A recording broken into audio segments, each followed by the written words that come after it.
One of the best things you could do for yourself is to graduate college without any debt. This was doable for me, not because of my own work, but because of my hardworking parents putting me through school in the Philippines. And it wasn't long before I saw negative $20,000 next to my name.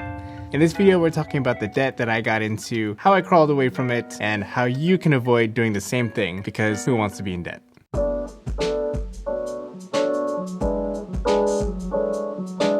So thanks to the living testimony of two friends from church, they went to the Philippines and came back without any debt. And I thought, hey, if they could do that, they can become nurses, why don't I do the same thing? And so I did. After that, I got my nursing boards done, I got my nursing job, everything looks nice. I picked up one of those mailing offers for credit cards, and I signed up for one, upgraded my camera gear, because at the time I was shooting on a Nikon D7000, bought a new laptop, and then I also got a new car. Well, actually, it's a car that was new for me, but it was $1,000 off of the app that was formerly known as Let Go. Unfortunately, my cousin spruced it up, and it was good for a year and a half. So this before minimalism, I'm around like 22 at this time, and I was not saving any money for the next car, or actually any car, or anything. You see, in high school, I thought that one of the biggest burdens that I had was, hey, I'm going to have student loans, I'm gonna pay for college, I'm gonna be spending the rest of my years paying off my college loans. You see, one of the big factors for me to go to school and graduate without student loans is that I grew up with the mentality of, hey, we don't have that much money. And as I was going to high school, it didn't get any better, because even my high school teachers were saying things like, yeah, I'm getting a new SUV, we just got a daughter, and we're still paying off our student loans. And I'm thinking in my head, you're like 30s, late 30s even, and you're still paying your student loans? I mean, you can still see that they're living their life, you know, life doesn't stop because you have student loans. But I just knew that there was like one more thing that they had to think about, one more thing to worry about. And I tell you, whether it's student loans or credit card debt, you don't really feel the weight of what money debt is until you actually have it. Now, I don't come from a wealthy family, but my parents were able to pay off the college tuition because collectively it was like $30,000 for everything, from my tuition to my dorm, books, whatever. Yeah, so all that hard work kind of seemed like it was for nothing. I mean, it was the whole reason why I went to college in the Philippines, was just so that I would have no debt. So a year and a half later, my car breaks down. And guess what? That's right, I'm $20,000 out of money. I could have been saving up a lot of money while I was living with my parents and just putting money away, saving for that next car that would not break down. But I done messed up. That's not my lifetime goal to be a millionaire, but it sure isn't my lifetime goal to be a negative millionaire. And that's why I stick to minimalism, to really put me to the test of, hey, is that intentional? Did you need that? Are you really gonna use that?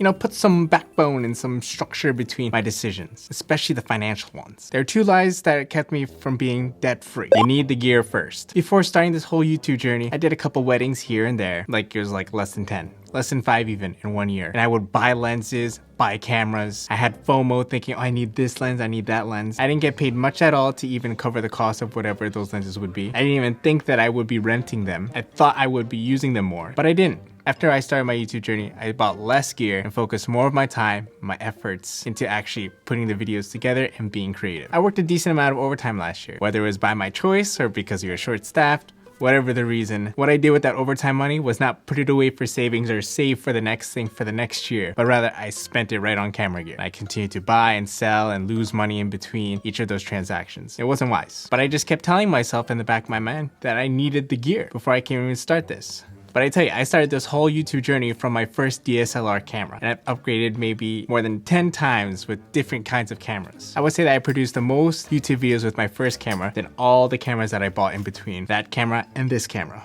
So foolish.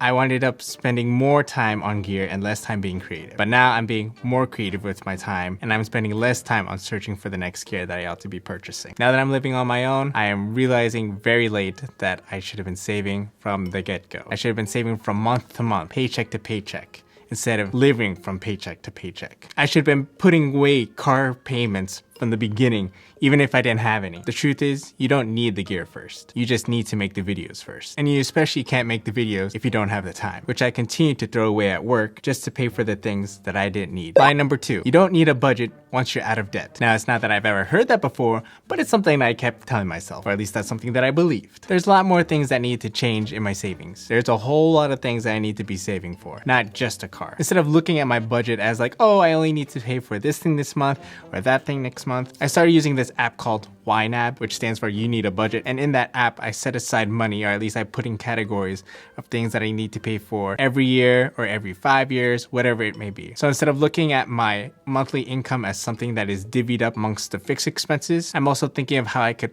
split my money into the future expenses so that it's not like $500 gone, $300 gone because of camera insurance, or another $200 because of using Artlist, which is for royalty-free music, and whatever else I need to spend to keep my creative operations going. But whether it's for creative ambition or for regular things such as like driver's license, car registration, car insurance, vacations, or other subscriptions, I'm not just saving to pay for this month, but I'm saving to pay for the next month, the next year, the next 4 years, whatever. And I realized 2 things with keeping a budget. Number 1, there's always something to save for. So even though you think you have extra money, really that's money that could be used for the next month or for the next expense that you weren't thinking about. And then the other thing that budgeting made me realize was I'm way behind on saving.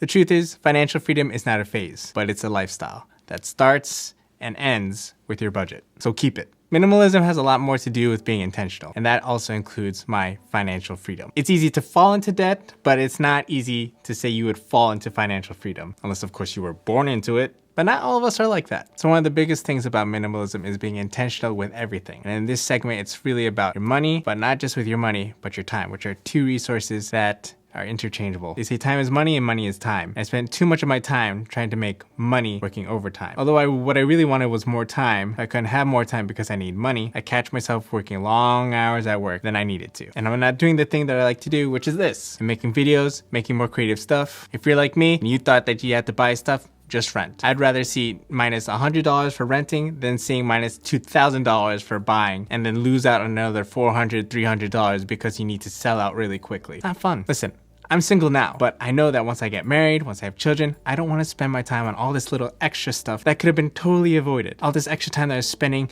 packing up boxes, looking up rates, and trying to sell stuff online. I want to use that and actually spend it with my future wife. All the time that I spend scrolling, looking at websites, looking for the best deal on the best lens, I want to spend time actually making stoppable content so that, hey, I'm doing the thing that I want to do and like empower other people like you. So although financially I'm not quite where I want to be, I'm just thanking God that I'm not where I used to be. We're getting closer, my financial debt is going lower. If you see any more minimalism related videos, I got some over here. I'm Mike, reminding you to add life to what matters, and what matters will add life back to you. So be intentional, you got this, believe it, do it, and I'll catch you in the next one. Thanks for watching.